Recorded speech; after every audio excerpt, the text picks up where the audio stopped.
বিশ্বের সবচেয়ে প্রভাবশালী ৫০০ মুসলিম ব্যক্তিত্বের তালিকায় স্থান পেয়েছেন বাংলাদেশের অন্তর্বর্তী সরকারের প্রধান উপদেষ্টা ডক্টর মোহাম্মদ ইউনূস।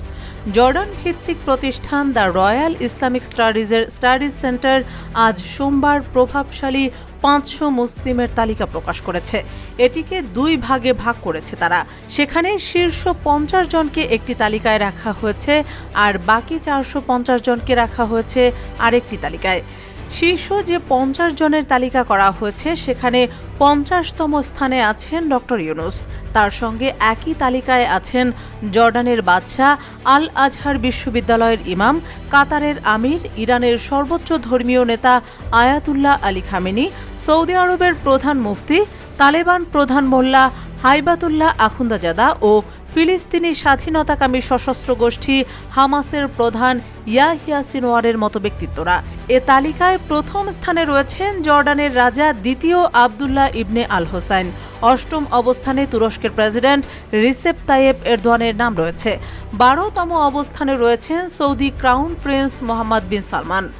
এদিকে জর্ডানের এই প্রতিষ্ঠানটি ১৬ বারের মতো বিশ্বের সবচেয়ে প্রভাবশালী মুসলমান ব্যক্তিদের এ তালিকা প্রকাশ করেছে। ২০০৯ সাল থেকে প্রতিষ্ঠানটি প্রতি বছর এ তালিকা প্রকাশ করে আসছে। ধর্মীয় ও রাজনৈতিক ক্ষেত্রে নেতৃত্ব দেওয়া মুসলিম ব্যক্তিদের নিয়ে এই তালিকা প্রকাশ করা হয়। যুক্তরাষ্ট্রের জর্জ টাউন ইউনিভার্সিটিতে Prince Al Waleed bin Talal centre for Muslim খ্রিস্টান আন্ডারস্ট্যান্ডিংয়ের সহযোগিতায় এবছরের তালিকাটি প্রস্তুত করা হয়েছে। ছাত্র জনতার অভ্যুত্থানে শেখ হাসিনা সরকারের পতনের পর বাংলাদেশের অন্তর্বর্তী সরকারের প্রধান উপদেষ্টার দায়িত্ব গ্রহণ করেন শান্তিতে নোবেলজয়ী অধ্যাপক ডক্টর ইউনূস। ১৯৪০ সালের ২৮ জুন জন্মগ্রহণ করেন ডক্টর ইউনূস। কর্মজীবনে অসংখ্য পুরস্কার অর্জন করেছেন তিনি।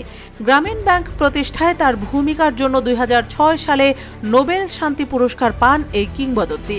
প্রতিষ্ঠানটি জামানত ছাড়াই ক্ষুদ্র ঋণ প্রদানের মাধ্যমে লাখো সুবিধা বঞ্চিত মানুষের ক্ষমতায়ন করেছে। বিশ্বব্যাপী দারিদ্র্য দূরীকরণে তার ভূমিকা অভাবনীয়। নারীদের অর্থনৈতিক স্বনির্ভরতায় তার ভূমিকা গোটা বিশ্বে সমাদৃত।